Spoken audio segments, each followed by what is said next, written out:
പ്രിയ പ്രേക്ഷകർക്ക് സീരിയൽ ന്യൂസിലേക്ക് സ്വാഗതം. കൂടുതൽ സീരിയൽ ന്യൂസുകൾ അതിവേഗം ലഭിക്കുന്നതിന് ഈ ചാനൽ സബ്സ്ക്രൈബ് ചെയ്യുക. ബെൽ ഐക്കൺ മറക്കാതെ ക്ലിക്ക് ചെയ്യുക. വീഡിയോ ഇഷ്ടമായി എങ്കിൽ ലൈക്ക് ചെയ്യാൻ മറക്കരുത്. കാര്യങ്ങൾ ഇപ്പോൾ പുതിയൊരു വഴിത്തിരിവിലേക്കാണ് പോയിക്കൊണ്ടിരിക്കുന്നത്. ഇനി കുട്ടികളുടെ കാര്യത്തിൽ ഒരു തീരുമാനം എത്രയും പെട്ടെന്ന് തന്നെ എടുക്കണമെന്ന് മുത്തശ്ശൻ പറഞ്ഞത് വീട്ടിലുള്ള എല്ലാവരെയും ഞെട്ടിക്കുന്നു. ഇതോടെ അർച്ചന മുത്തശ്ശൻ തെറ്റിദ്ധരിച്ചിരിക്കുകയാണ്. ഇവർ വിവാഹമൊന്നും കഴിച്ചിട്ടില്ല, വിവാഹം കഴിക്കുകയുമില്ല. വെറുതെ ഇവരെ ഇങ്ങനെ അനുഗ്രഹിക്കേണ്ട ആവശ്യമൊന്നും ഇല്ല മുത്തശ്ശ. ഇതെല്ലാം മുത്തശ്ശന് ഉണ്ടായ തെറ്റിദ്ധാരണയുടെ പുറത്ത് സംഭവിച്ചതാണ്.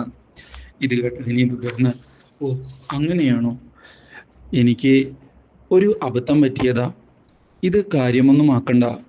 ഇത് കാണുന്ന ചന്ദ്രലേഖയാകട്ടെ എന്താണ് ചെയ്യേണ്ടത് എന്നറിയാതെ ഒരു നിമിഷത്തേക്ക് പകച്ചു നിൽക്കുകയാണ്.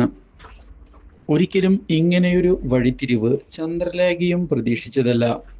പക്ഷേ ഇതേ തുടർന്ന് അർച്ചനയുടെ മുഖഭാവം മാറുന്നത് കാണുന്ന ചന്ദ്രലേഖ എന്താണ് ഇനി ചെയ്യേണ്ടത് എന്ന് ആലോചിക്കുകയാണ്. വിചാരിച്ചതുപോലെ അല്ല കാര്യങ്ങൾ മുന്നിലേക്ക് കൊണ്ടുപോകേണ്ടത്. അർച്ചനയ്ക്കുള്ള തിരിച്ചടി കൊടുക്കുക തന്നെ വേണം.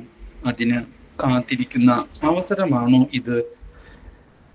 അച്ചുവും രുക്കുമായുള്ള വിവാഹം നടത്തിയാൽ എന്തെങ്കിലും ഉപകാരം ഞങ്ങൾക്കുണ്ടാകുമോ?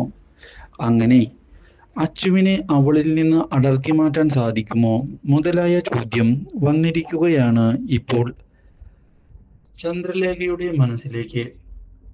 അതുകൊണ്ട് തന്നെ നല്ലൊരു തിരിച്ചടി കൊടുക്കാൻ പറ്റിയ അവസരമാണ് ഇതെന്ന് ഉറപ്പിക്കുകയും ചെയ്തുകൊണ്ട് പുതിയ പ്ലാനിങ്ങുകൾ മുന്നിലേക്ക് കൊണ്ടുപോകുന്നതിനായി തയ്യാറാവുകയാണ് ഇപ്പോൾ ചന്ദ്രലേഖ. പക്ഷേ അച്ചുവിൻ്റെ കാര്യത്തിലുള്ള തൻ്റെ ആദി വ്യക്തമാക്കുന്നതിനായി ഒടുവിൽ അർച്ചന തയ്യാറാവുകയാണ്. Do like, share and subscribe.